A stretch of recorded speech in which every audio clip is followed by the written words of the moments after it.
આજે તો આપણે આવી ગયા છીએ નકળંગ મહાદેવ મિત્રો, જે ભાવનગર જિલ્લાની અંદર આવેલું છે મિત્રો. ને આના ઇતિહાસ વિશે વાત કરું તો મહાભારત સાથે સંકળાયેલું છે મિત્રો.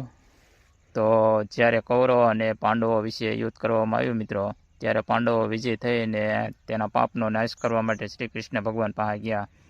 ત્યારે કૃષ્ણ ભગવાન પાસે ગયા તો કૃષ્ણ ભગવાને એમ કીધું કે હું તમને એક ગાય અને એક કાળી ધજા આપું.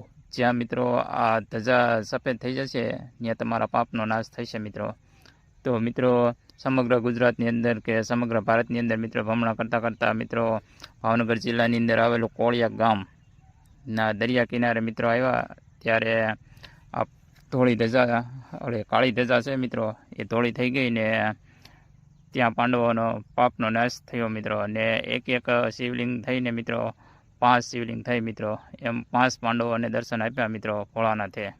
તો આ મંદિરની ખાસિયત મિત્રો આ છે મિત્રો. ને અત્યારે જો આપણે આવી ગયા છીએ મહાદેવના દર્શન કરવા માટે.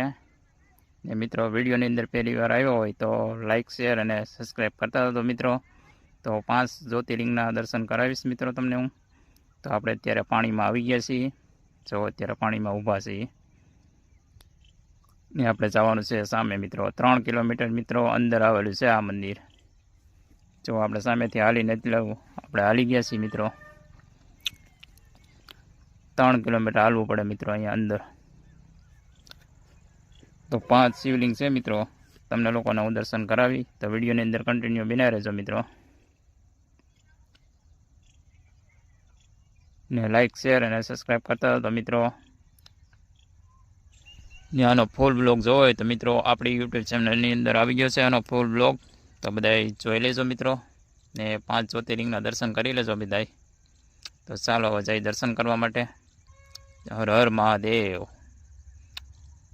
તો જો અત્યારે પહેલાં જ્યોતિર્લિંગના દર્શન કરાવું છું તમને.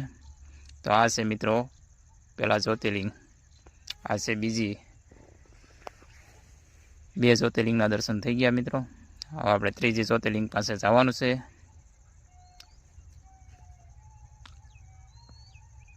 તો ચાલો હવે મળીએ પાછા બીજા મિની બ્લોગમાં. બાય.